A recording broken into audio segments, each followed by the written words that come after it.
So the lecture this morning, you'll see a little bit of things you've seen in the proxy lecture that Ivana gave, so there'll be a little bit of repeat. But the idea will be to link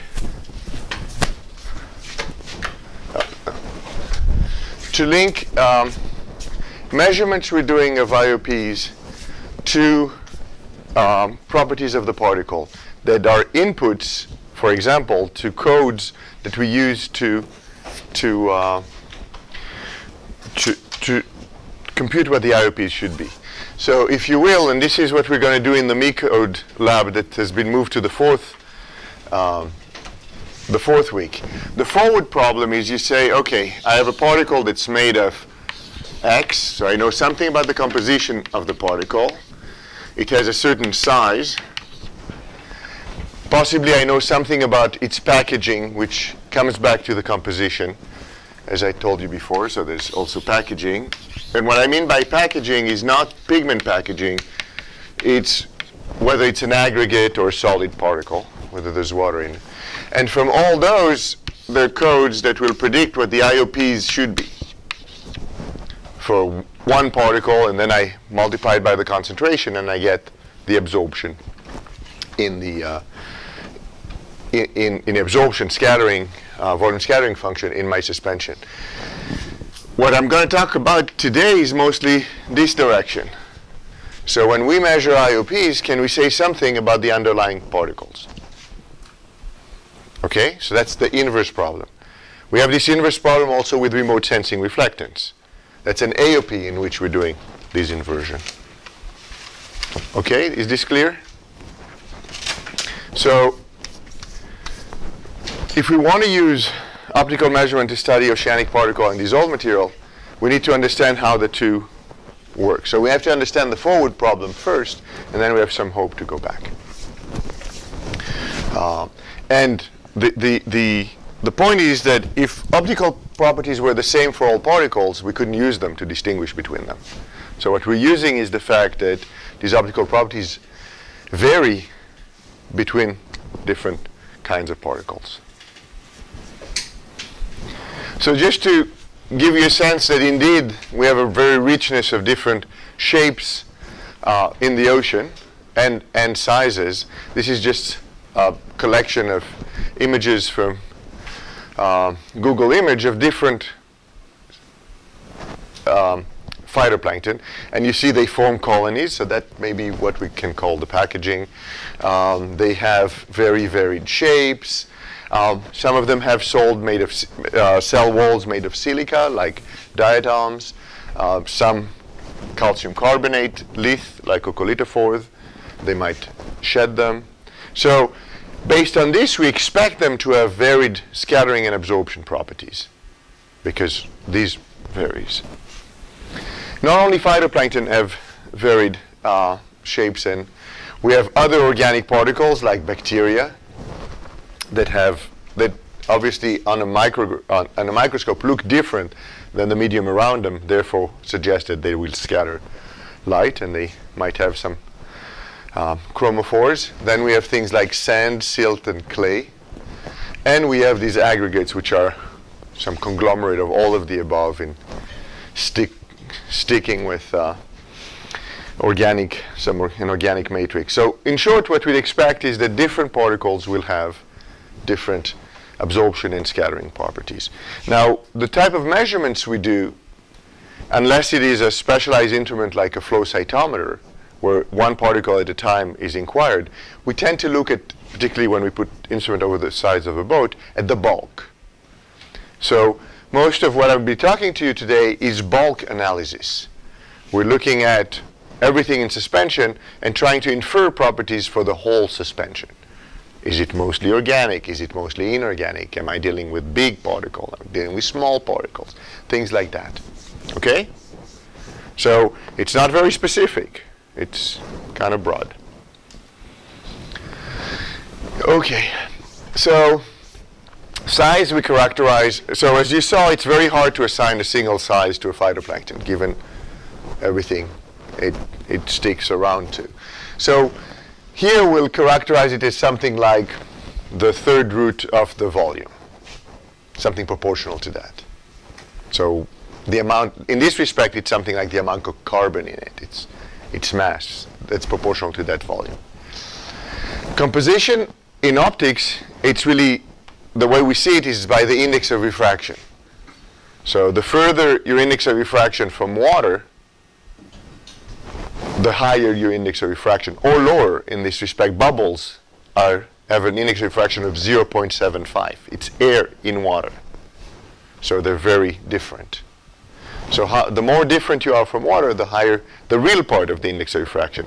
And I'll show you that the imaginary, we have a construct called the imaginary part of the index of refraction, and that has to do with absorption. So we can, just for compactness, this is where people use imaginary numbers.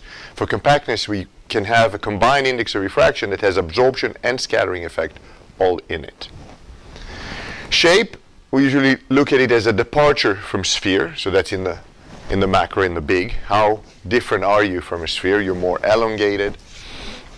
And the thing is, spheres are often used as our model in many, many different fields. But it's an extreme model. It's not a good average model. It's an extreme model because it has the least amount of surface area to volume of all convex particles. So saying, let's assume everything is sphere might work for certain aspects, but might not work for others because of that extreme behavior. And particularly for large particle, it's not the volume that things work with, it's cross-sectional area. You might have a very similar scattering, total scattering as a sphere if you have the same cross-sectional area, not if you have the same volume, if you're non-spherical. And then these are macro properties. Micro, it's whether you have a lot of, as you saw for the coccolithophore, whether you have a lot of microstructure. Can that affect the light? How light reflects, how light backscatter, etc. Then things like internal structure. We might have the chlorophyll, rather than being distributed homogeneously within the cell, organized within antennas, organized in a certain way, the chloroplast, and you have the nucleus somewhere. It's not all homogeneous everywhere, even though that's the way we like to think of things. And then there's also cell wall material. We might have cell wall just around encirculating the cell. And then packaging, finally, is what I talked about in a previous lecture, and I'll talk about it again today, is how, whether we have a large aggregate with a lot of water, how are things together in large particles? So the aggregate problem. Yes? With the scattering of microscale features on the surface of the particle, wouldn't those features have to have a length scale that was at least like a 400 nanometers? Well, so as we'll talk about in a second, you're absolutely right. So a lot of the interaction depends on whether what's the feature size compared to the wavelength size. If you're much smaller, interaction is very small, is very different than if you're much larger than the wavelength. But if you disturb the going from a sphere to something else, it doesn't take much at all on the surface. It's much smaller features, 400 nanometers, to disturb the resonance effects. The sphere is just so special. We'll get there. I'll get to Gordon's work. So we've had it before. I'd like to repeat it again. It's always good. When we deal with very small particle compared to the wavelength, we'd expect a symmetric fore-aft scattering. So scattering equals to backscattering, and there's a little less side scattering. In the Mie regime, or its larger particles, we're starting to have more and more forward scattering, and finally particles that are much larger than the wavelength. Most of the scattering goes in the forward direction. So light in this case comes from here. Okay, we illuminate from here. This is the incident light, and this is how, it's just another way to show the VSF that we've seen before. Here is the VSF. Now this is 0, so this is forward scattering, this direction. And this is just changing between population. This is population of particle, where you have more large particle or more small particles. So the more small particles is this curve, the yellow curve. The more large ones are this curve, and you observe several things. One is that the large one is more picked in the forward direction. There's more near forward scattering than the one that's enriched with small particle. This is this exponent of the Young distribution, assuming there's a power law. Sorry, the power law size distribution. And then it seems also that if we look back versus forward, there seems to be more backscattering to forward scattering for the population enriched with small particles. And the list works exactly on looking at these angles and to separate the large and small particle by collecting light near forward scattered. Here we're looking at changes of index of refraction. So we're having a population of particle, all of which the population is the same in terms of size distribution, but we have different indices of refraction from 122 to 1.01. So these are phytoplankton like the yellow ones, and the darker ones we're moving to higher index of refraction, more different than water. But what we're seeing is that right in the first few angles they separate as we go backwards. But in the near forward, they seem to be very close to each other in distribution, suggesting that the near forward, the really near forward scattering, is not affected by index of refraction as much as we would think, simply based on scattering. Thinking scattering index of refraction, the shape of the near forward VSF is not very sensitive to the index of refraction. And this is why when we do list inversion, we don't have to worry too much, am I dealing with a phytoplankton bloom or am I dealing with a suspension of clays. It affects, but it's not a strong effect in the near forward scattering. It's very strong effect as you go backwards in angles.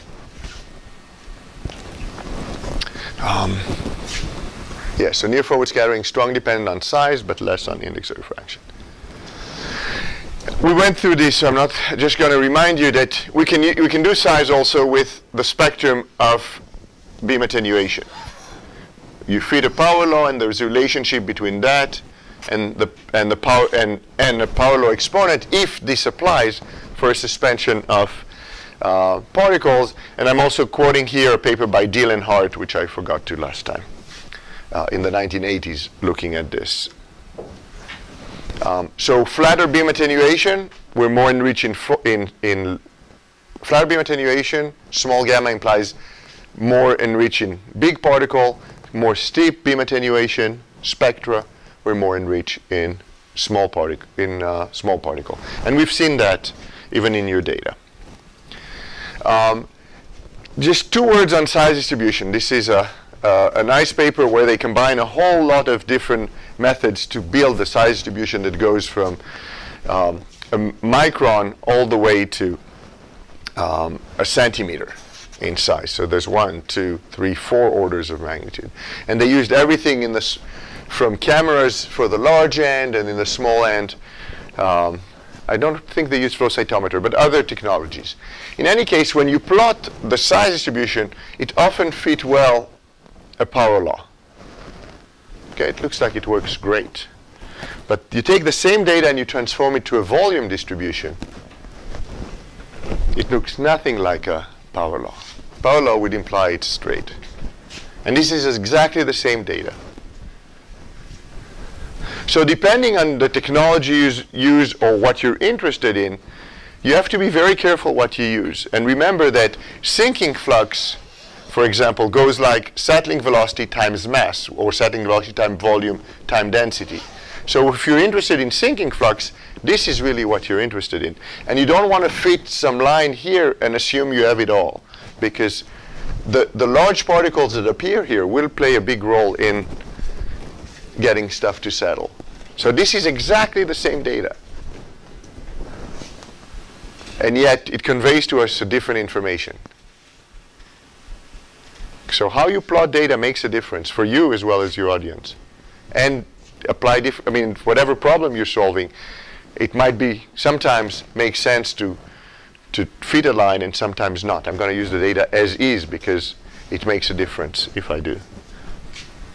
But again, when we do bulk things with things that are sensitive to only one parameter, when we use the beam attenuation, we can get only one parameter on the size distribution. With that one parameter, all we can say is something about bigger, smaller. So here is from a paper that's just being back to review. It's going to hopefully be published soon in Applied Optics, where we're looking at spectrum of backscattering fitting a power law to it. Ivona talked a little bit about it, doing the same from the beam attenuation and comparing it to the least average diameter based on inversion of the least. It was side by side. So if you want, it's two optical technique, one of which is validated. The least is validated by God knows how many organization as an appropriate way to measure size of particle with all its issues. What you're seeing is actually there is a nice relationship over several field years between backscattering spectral slope and when that goes down, the average on average goes up. With the beam attenuation, because the beam attenuation has these issues of acceptance angle, it works much better if I only look in the least in the particles smaller than 50 micron. This is this one. I don't get this population of particles that is influenced by or influenced differently due to the acceptance angle of the least. In any case, this is just validation for the method. This is a different method, again mentioned by Ivona, where what we're looking at is fluctuation in optical signals. Turns out that this fluctuation, yesterday it was great in the lab. Wow, my beam attenuation is not stable, it's moving. I cannot get it to 0.05. You'll never be able to if there's particle, and the bigger particle, the more fluctuation you'll have. So you cannot get replicates within 0.05 when you're running total beam attenuation. Because these particles in the beam, they come in and out of your beam, the big particle. They're relatively rare, so it affects the signal in an appreciative way. For the dissolve, yes, you can get to 0.05, but not for the particulate. So you have to take data over time, enough realization of your water, and this is why we flow it through, that the statistics stabilize. So this method is based on the following. I'm measuring the variance, say, of beam attenuation or another optical variable, and divide it by the mean. Then I have to correct for how much volume I'm looking at, something about the efficiency of each particle to attenuate, and then something about how long am I integrating in my volume. And if I do this, I get an estimate of the area of the particle. From this area, I can estimate a diameter. And what Nathan Briggs did in his thesis, by the way, another person who took this class, is to do this method with AC9, beam attenuation of the least, and the backscattering sensor. All of those in an aggregation experiment, like the one we did in the lab. So we did an aggregation experiment, and we gave him all the data because we had it with the fluctuation in it. And here you have the least itself inversion for size. And what you see in all cases, there's a large range where things work pretty well in terms of predicting size. And this actually gives you a value for the size. So you get an actual value. Unlike the inversion I showed you before, where you get the tendency of a size distribution. This is a great method potentially for things like moorings, like the OI. You can use the same signal you're measuring anyway to do backscattering, but now you're using the fluctuations in it to get information about the size of particle. The more fluctuating it is, the more enriched you are in big particles. Same with any other measurement. So this is pretty exciting, and Ivona showed you much more about it. So now I'm going to go through a series of me calculation, in which everything we're assuming sphere and homogeneous. So I'm violating a lot of assumption, a lot of what we know about particle, but just to develop potentially some intuition. In the top here, I have volume-specific backscattering. I showed you some figures like this before in a previous lecture. And what we see is it has a resonance curve and then this long tail towards large particle, but most of the energy is in small particle. Then here we have volume-specific scattering coefficient. This looks much more like the attenuation measurement I showed you before. These two for non-absorbing particles. And it has the resonance curve that changes with size. So in backscattering, we don't see a change with size. In scattering, we do, yes. Those are analytical solution. How do you get that weird wiggle? How do I get what? The weird wiggle. The wiggles are resonances. And I just don't, if I don't run it to enough resolution in size, it's as wiggly as it is here. I could make it better by running it in a much tighter. Yeah, it's better. These are resonances of the wave going in the particle So I'm looking at backscattering. So I have light coming in this direction, sorry, and then interacting, going back in and out and back and forward, and then interacting with the wave that's on the outside here. So again, these are things that could be totally spheres only. You'll never see it for anything else. But just I wanted to show you that when you do it with instruments, so here is a side scattering measurement done with beads of different sizes. And you get this resonant curve when you normalize here by mass, by the mass of the particle you put in the suspension. So these resonant curves occur in suspension, they're real. The question is, for example, here you see no dependence on size, on wavelength, sorry. So on size, particle size, but it doesn't change with the index of refraction, so it's always in the same. In the scattering or N beam attenuation, you see this change of resonance position with particle size.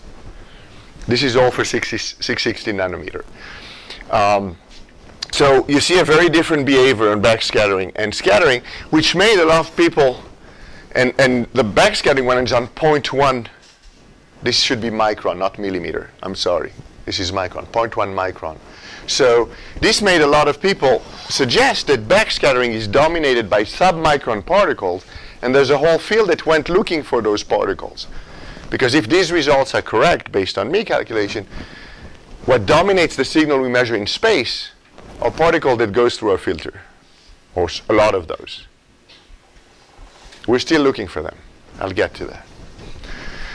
So just the thing to remember, all curves are resonant curves, high sensitivity in micron-sized particle, submicron for backscattering, and size of maximum response varies. So the more different you are, the higher the scattering per volume you'll get, or backscattering.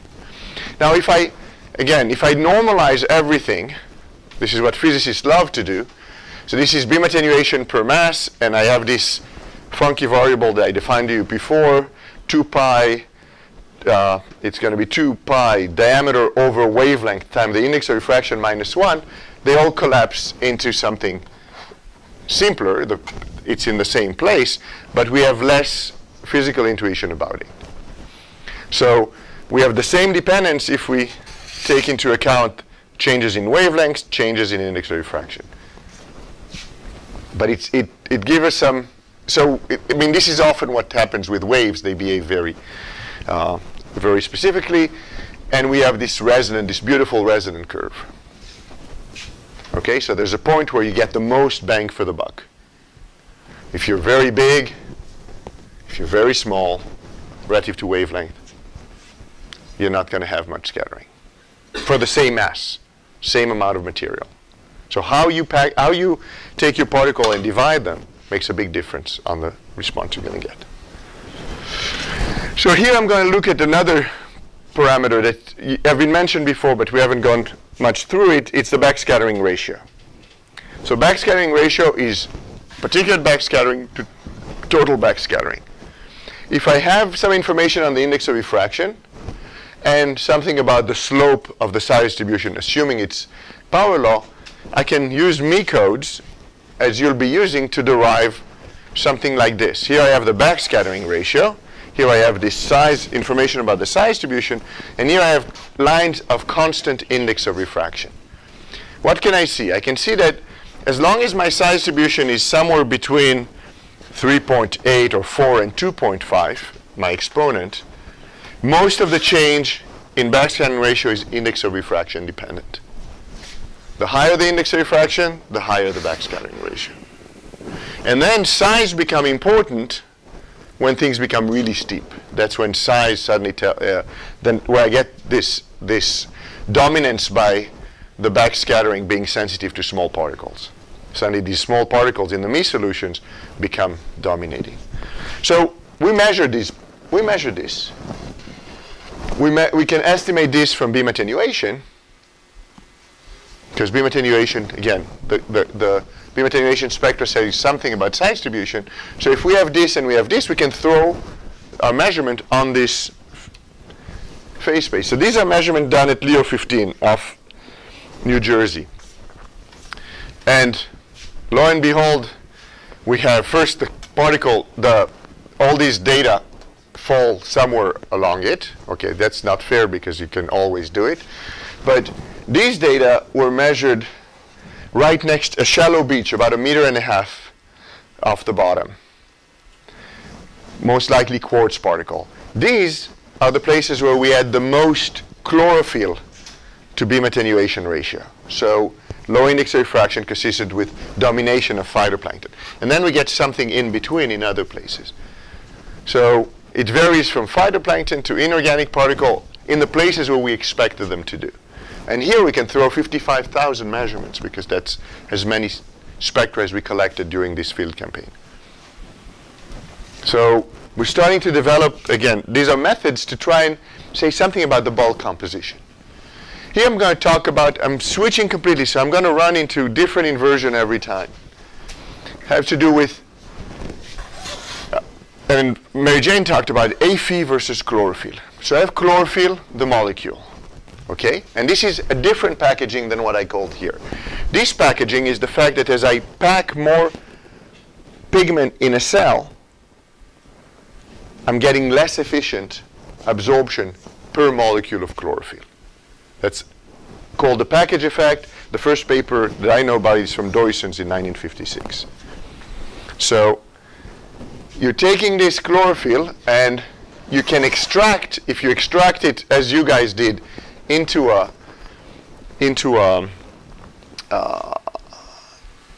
solvent, you can look at the molecule absorption itself. So then you package it into an organelle that does the collection of light, the chloroplast, and the absorption get lower, particularly at the peaks where you have stronger absorption. And then you put it into a cell and you get even more change in, this is absorption per chlorophyll on this axis and wavelength on this axis. So this is in solution, this is in the cell. And this is the packaging effect that people in our field, optical oceanography, refer to.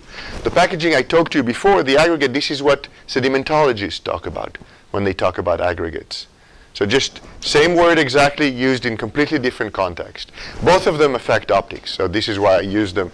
And I use them the way it's used in those literatures. So large, more packaged cells tend to occur where chlorophyll is higher. We have this relationship in oceanography that if I have a lot of chlorophyll, it tends to be things like diatom that grow there. And diatom, because they're large, tend to be more packaged. So as I move in waters where there's 0.03 milligram per meter cube or microgram per liter to 10, you see that the blue to red ratio changes tremendously. This is work by Bricot. And this is where I normalize all of them. It's all these curves, but normalize into a wavelength in the blue, so you see a huge change in the wavelength in the red. So there's a relationship between some sort of a mean Fe curve and size, or amount of chlorophyll in the water, mean Fe and amount of chlorophyll, which then tells us something about size of particles in the water. And of course, this is affected by the amount of light you have, so you have to be clear with it. But there are now inversion to size from Fe that are based on this relationship, on looking at how packages my chlorophyll, my phytoplankton spectra, and telling me something, am I dealing with big particle, am I dealing with small particle? And Ciotti and Bricot have been working on that approach. Now, can we see it in me theory, this issue of packaging? And my answer is yes, and and other people have seen it, but I like, again, to look at it as particle absorption per volume or per mass. So I'm packing I have a particle in which I put pigments, and I'm just increasing it in size.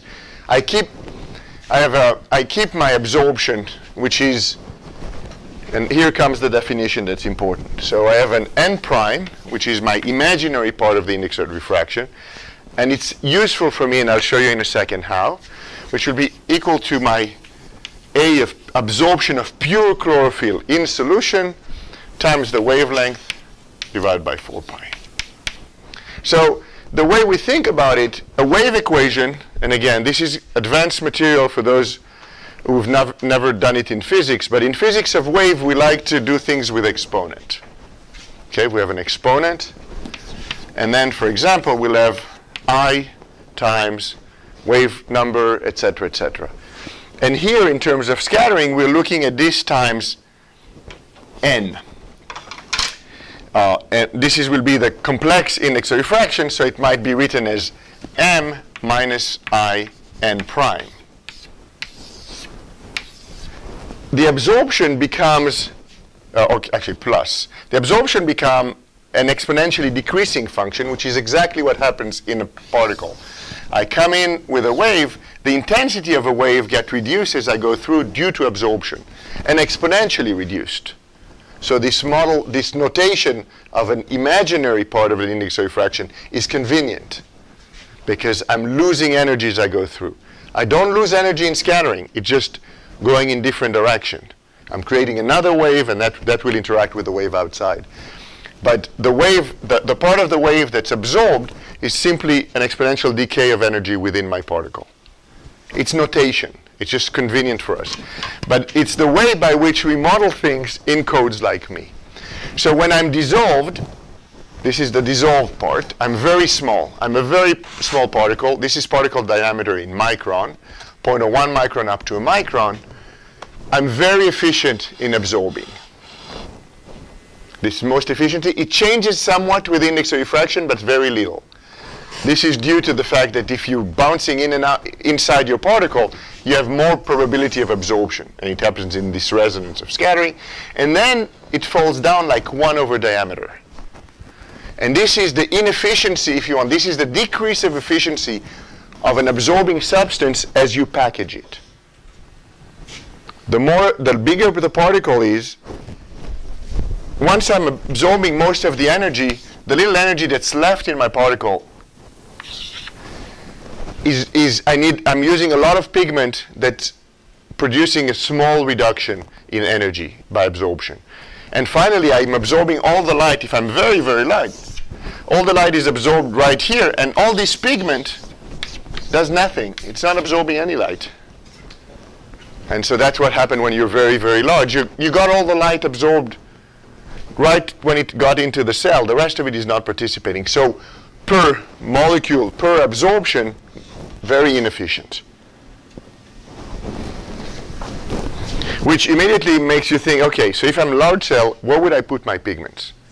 Just on the outside. I'm not going to distribute them homogeneously inside the cell. It makes no sense. Yes? Did you say something? That? Oh, you just stretched. So this is what happened as I change absorption. You can see it's linearly increasing with absorption.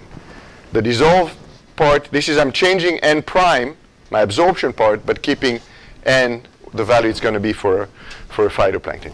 All I'm doing is simply increasing it. So molecular absorption is directly proportional to the volume of particle. This is particle per volume, it's constant. So this is the dissolved part, this is the particulate as I grow. Okay. And when I'm becoming large, everything goes like area. And so absorption per volume is 1 over d. It's the cross-section area that matters, and the rest of it, the stuff behind doesn't anymore. And again, I can do a big normalization of everything and put them all on a single plot by plotting things relative to, here I have x, which is pi d over lambda times the imaginary pi of the index of refraction. If I do this, all these curves collapse into a single. And this is A, absorption divided by the absorption when things are dissolved. So just, again, we can build some sort of a physical intuition where we use variables that are extremely non-physical in terms of they're all normalized and unitless, etc. And you're going to get, on week 4, we'll go through a lab where you generate these properties of particle with me codes. So now shape. Are particle in the ocean spheres? I told you not, even though we use me codes. And I'll talk about it in a second. This is an example of data taken from San Francisco Bay, where they actually record the aspect ratio of particles. So they look in microscope one cell at a time, and lo and behold, they find that most cells are elongated. This aspect ratio, so you're moving from a prolate is this, to an oblate spheroid. So this is oblate. Oblate is disc-like, prolate is cigar-like. Okay, so here you have two long axes and one small, two small axes and one long. And it turns out most phytoplankton they measured here are of this shape. And it turns out most microorganisms in the ocean are going in this direction. And spheres, there's almost nothing that's a sphere in the ocean, at least in the phytoplankton realm. But then we'll see other things as well. What type of things that is affected? It affects a whole bunch of things. This is data from Yogi Agrawal from Sequoia, where on this axis we have the volume scattering function. On this axis we have the angle. And we're looking at sediments versus sphere that have the same nominal size in terms of going through a sieve. And it turns out that the glass sphere compared to these sediments have a less forward peaked VSF, volume scattering function. Now, there are other codes. There's not only me theory. Me theory is when we take natural particle and we model them with spheres. You can use things like T-matrix, and that allows you to model things that are elongated spheroids-like. And this is hard to do. To get to the extreme shapes, you have ranges where you cannot. You have a range where you cannot use these methods anymore. And then there's other methods where you build a single particle at a time, like the dipole approximation. I forgot the first DDP, where you actually build a particle, an optical particle, one at a time. So they're extremely consuming in terms of work. These are still similar to me theory in terms of running them. And here comes another story. You remember we talk about volume scattering function as everything being azimuthally symmetric. A sphere has its own built-in azimuthal symmetry, but a prolate spheroid doesn't. Or in this case, sorry, a prolate or an oblate, depending on what orientation it has relative to the light, it will have completely different scattering. And it's going to vary in the azimuthal direction. So we have to come up with some assumption, for example, that they're arbitrarily oriented in all directions. We know from the atmosphere that there are certain extreme cases when that's not happening, where particles, ice particles in the atmosphere are lined up in a specific direction as they sit in the atmosphere or settle down. And that creates special optical effects. There are some people suggesting that it happens in certain places in the ocean as well. Mike Todowski and Jim Sullivan have some observation in East Sound where in specific layers of phytoplankton they're oriented in a specific direction, resulting in things that are different than what we see if they were randomly oriented. Another thing about shape is, what do you do when you have a culture of Serratium? Or how does a culture of Serratium, this elongated dinoflagellate, it has, I love this thing, it looks like an anchor. How would it look in a list? Well, you put it in a list, it will give you 3 peaks, the inversion. As if it sees the size of this, the thickness of these guys, which is this peak. This is the size of the center, and the whole particle, which is this broad peak. So you have some sort of a combined volume scattering function that takes into account all the gross parts of that phytoplankton. This is the inversion from the VSF of the list. Here we have, this is another use of the list, looking at sexual reproduction. What happened with certain phytoplankton is that when they sexually reproduce, they grow in size. You can track it with the list. It's not directly related to us.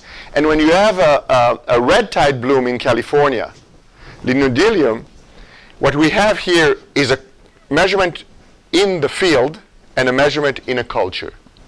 And they're both identical in size using the list for these guys. So there's certain situation in the field that you can use certain signature in the volume scattering function that are then translated to size that can tell you who it is you're dealing with. Monospecific culture is a case. This is amazing. I mean, the measurements were done in the lab 2 years later and matched exactly what people got in a bloom. So if you want to look at differences due to shape, you can run these complex model, the T-matrix models. You can put in aspect ratio. You can measure, in this case, we measure, so we have the phase parameter shifts at the top. Here it's the particle size at the bottom. We're looking at, in one of them, we're looking at changes in scattering between a non-sphere and a sphere. So the bigger the difference, the more white or the darker you are, the more different you are from a sphere. And this is for backscattering. And it's very hard. We don't have backscattering models in these areas. This is geometric optics. When particles are much larger than the wavelength, we have solutions. But for backscattering or volume scattering function, we have large areas of the phase space in aspect ratio where we have no solutions. We just don't have them. This is an organic particle like phytoplankton. This is an inorganic particle like a sediment. And what, yes? On those areas where you don't have a solution, is that because of numerical? Yes, it's convergence problem with those codes, with the T-matrix, the one that allows you for non-sphericity. And what we're finding is that there's certain region where particles are very small where there's large differences. And then as you go to very large particle, the differences have to do, these are done for particles that have the same exact volume. So the sphere has the same volume as the non-sphere. And we're looking at the ratios in property. So as you go to very large particle, you're converging to simply the fact that if you have the same volume, you have a different cross-sectional area. And for large particle, things varies like the cross-sectional area. While for small particle, very small particle, you're close to 1 because things vary like volume, most optical properties. Although in backscattering, we see still large differences. So this suggests that shape does matter. Yeah, shape in terms of how it modulates. Internal structure. This is an old paper by Mayer. And it suggests what he does is he's modeling a sphere relative to something that has a shell around it. So let's assume that rather than we have a sphere, and then we have a sphere with a shell around it. And these we can do. We have the codes to do that.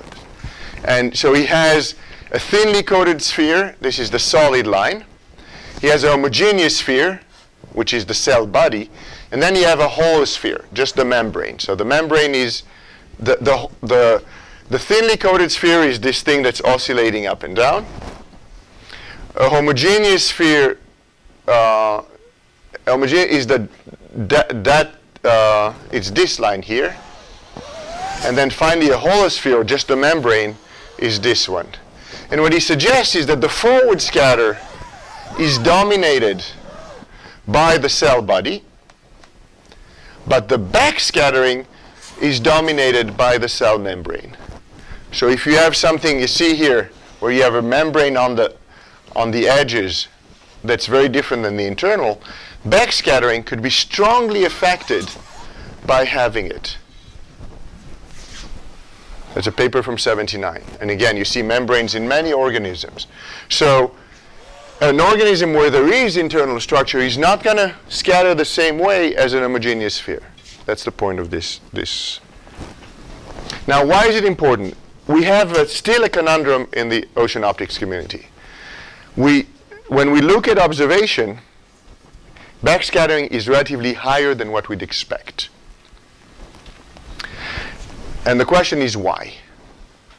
So some people say it's these submicron particles that none of us have been able to measure as of yet. That might be the reason.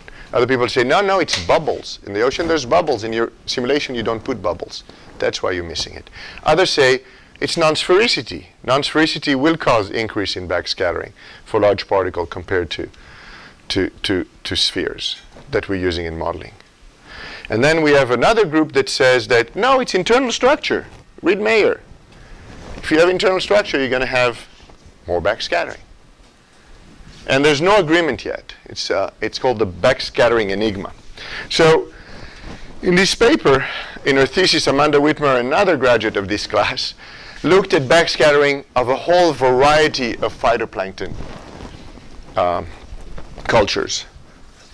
And then she compared the me theory that Stramsky measured, that Stramsky has a paper on modeling of phytoplankton optical properties. And she compared what she measured with those cells to his model results. And what she found is that while for scattering, the agreement was pretty good, for backscattering, she saw much more elevated backscattering in her culture than what theory based on me would predict. That suggests that phytoplankton might be one of the causes for this increased backscattering we're observing in the ocean. Yes? Were they xenic cultures, or did they have... They were not xenic culture, and that's one of the criticism of this paper, is people say, well, you have detrital material in here that will affect your result, and that's why you're seeing the enhanced. The question is whether one expects the detrital to have significantly more backscattering than, say, a healthy phytoplankton. Well, which is also bacteria in the culture. And there's bacteria in the culture, absolutely. And there's bacteria in the ocean. And again, you go, is it the submicron or? Very good point. So one of my favorite all-time quote from a scientific paper is this one. And this is borrowed from the glass of beer. And the reason I love it is very rarely do you get a scientist to write in a paper what they really think. And here it is. This is even near the forward direction, scattering by an arbitrary particle is not equivalent to that of a sphere with equal cross-sectional area. Although the differences are not stunningly large. So forward scattering we can do with me theory, for example. Near the backward direction, however, differences are much larger, as evidenced by figure 2 of what, that's their textbook, a classic textbook. If ever you're staying in the field, you have to get this textbook. This figure ought to cause a concern of those who use me theory to predict backscattering to invert backscattering measurements. And then he continues. When criticized for using me theory where its applicability is dubious, modelers sometimes respond that although they know that me theory is inadequate, it is the only game in town. Better to do wrong calculation than to do none at all. Modelers have to model. So this answering is different. We suggest an alternative to modeling. It is called not modeling. Not modeling, that is, until adequate methods are at hand. This is gorgeous. You don't have to model if you know your model is wrong. I love it. I absolutely love it. I mean, if you're trying to model something and get close to reality and you know some fundamental assumption in it are wrong, you know, be careful and be very honest about it. Backscattering of light from disk-like particles. So this is another thing about structure, the difference between fine structure and gross structure. This is a paper by Howard Gordon looking at coccolithophores. So you see those lithe. These coccolithophores, release them into the water. This is an electron micrograph. And he's trying to model, to approximate, using a much more complex model than the me model, what they're doing. So he's going and building particles. So this is the approach where you actually build the particle and you're looking at wave interaction with that particle of a given size, overall orientation. So the goal of the study was to obtain some understanding of the differences between the backscattering of a collection of random orientation of these disk-like lithe. And it turns out that this is the result of his paper, is that the small serrated parts don't play a big role. These do not play a big role in the scattering, but this does. The this gap between these two plays a big role in it. So there's much more, it's much more important, this gap, than these little gaps in the lith, in generating the optical properties. And he's done it through looking at how, what's difference between when you model with those gaps, without those gaps, and your observations. So it's a variety of model. We don't have to go to all of them. It's also very sensitive to the size. So at 1.55 micron disks, they're more different than for disks that are 2.7 micron. So strongly encourage you to go in to see for more details. On aggregation, we talked before. It's a concentration square phenomena, meaning particles have to come to contact. When I have a lot of them, the likelihood that things will aggregate is much larger. Mechanism for encounter, when it's very small, it's Brownian motion, not applicable to the ocean, important in the atmosphere. And then there's differential settling. A particle falls down faster, grabs a particle as it goes down. And then turbulence bring particles together. And then if there's something that will cause them to stick, like a organic coating, they stick together. They sink faster. This is an important part because we care about, in the ocean, about fluxes to depth. Aggregates sink faster than their component particles. So as you're growing an aggregate, it has a lot of water in it, but it still sinks faster than its component particles. And they break when the shear is too high. And some people, Paul Hill, who's going to be here in week 4, said that really what limits the size of aggregate is their own fall velocity. There's a point where you're so big that you sink so fast that you're going to break, just from your own shear. So that's what limits how large they're going to grow. Just these are pictures from cameras. This is a day where there's a lot of aggregates in the water.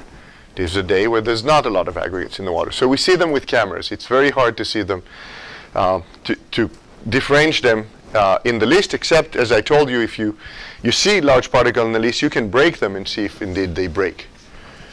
Sand particle will not break if you pass them through a pump. So this is at 1 meter above bottom, 20 meter deep site near Martha's Vineyard. So how do you model those?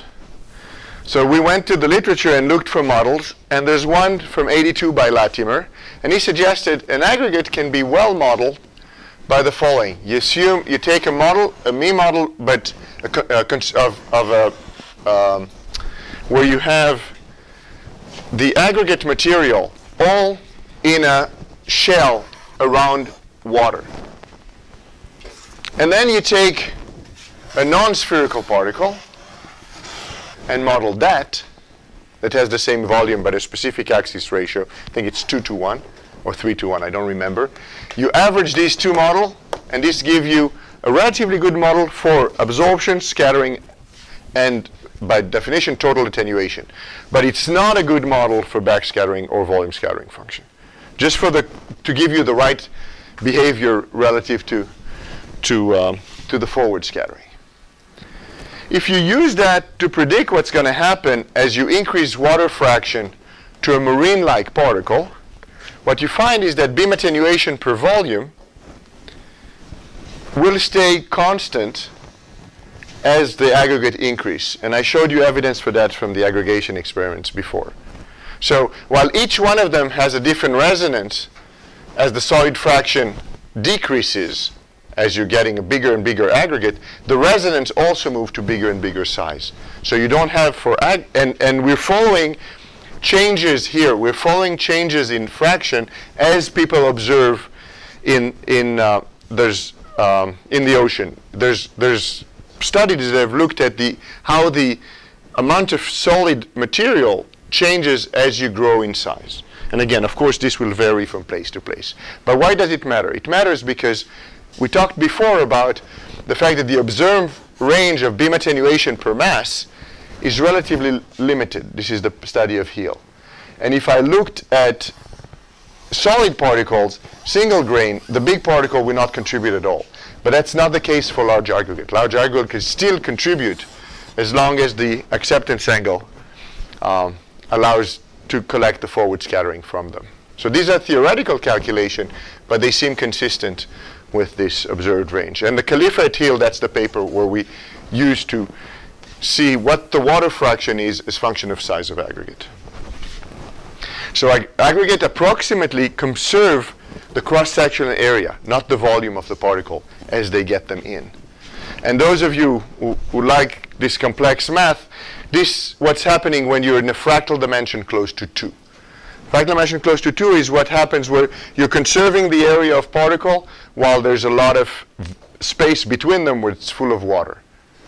And since in the near forward for large particle, for large particle, things vary with cross-section. If you conserve cross-section, you're conserving the optical properties. Why is it important? We deal with suspension where aggregates occur. We cannot, therefore, use simply regular me calculation to do it, and it's important for settling. I went through aggregation with you before. I'm going to skip that as well. This is what happens when you have a list that you break the aggregates and one that you don't. So to summarize today's talk, there's still a lot to work to do in ocean optics. So this is just for you guys. We're not done. We're not done with understanding backscattering. We're not done with a lot. But there's a huge varieties of shape, and they have an effect. And teasing out the effect of shape is still work for us to do. Internal structure, we don't understand at all. I mean, I showed you the paper from Myers, but we don't know what it does, really. I mean, there haven't been a study since then that has looked in details into what internal structure does. And packaging, both pigment packaging we understand well, but packaging in the sense of aggregates. And there's huge need for theoretical and observational advances to do the work we need. And one hope that as our field get more and more to do measurements of polarization, we'll have an easier time, because it's adding new information that we're not tapping currently. It will help us understand more the effect of these varied effects and others that have to do with particle size, structure, and composition. I mean, structure and composition and packaging. I think with that, this is, by the way, this is the most fun I've ever had doing field work. Ken Voss was there. And what I have on the back is an AC9, and the hose is in my hand on which I'll put the filter. And then this is buoyancy, and that's a CTD. So, and this is Ron Zanneveld in the back. So this is a human seesaw with a whatever you want to call it. Great fun. Wish I could do it again. So one thing I want to, as a parting word, one thing that atmospheric scientists do, and we don't do as of yet very well, is to combine all the measurements we do to try to get from it the most likely composition of particle in the water. In the atmosphere, they do it with something called AeroNet. So they have these stations where they're looking at the sun, and they get a spectral attenuation of the atmosphere. And then they do measurements around the sun. And by combining these measurements with models, they're able to get information on gas absorption, molecular scattering, aerosol absorption scattering, and information about size. So I'll show you some examples. So here is a size distribution that they're getting from AeroNet in 3 different places. This is the single scattering albedo. So these are the measurements, but these are the type of inversion they can do, and they also give you information about non-sphericity of particles. But what really is so special for me about it is this multiple model data inversion process. Inversion, it's already transfer. I mean, they have tables that are based on radiative transfer from which they use to get it. And this is where I see one of the future in our field, is to try and do this combination, AOPs, IOPs, whatever it is, to add informational content from which we can get more information on non-sphericity of particle, who's there, what are they, I mean, not what are they doing. What they're doing, we do differently, but at least who's there? I mean, am I dealing with a diatom? Is I dealing with dinoflagellates? Am I dealing with, things like that, which we're not yet able to do. Yes? They have some advantages. Yes. One is that their index of refraction is different.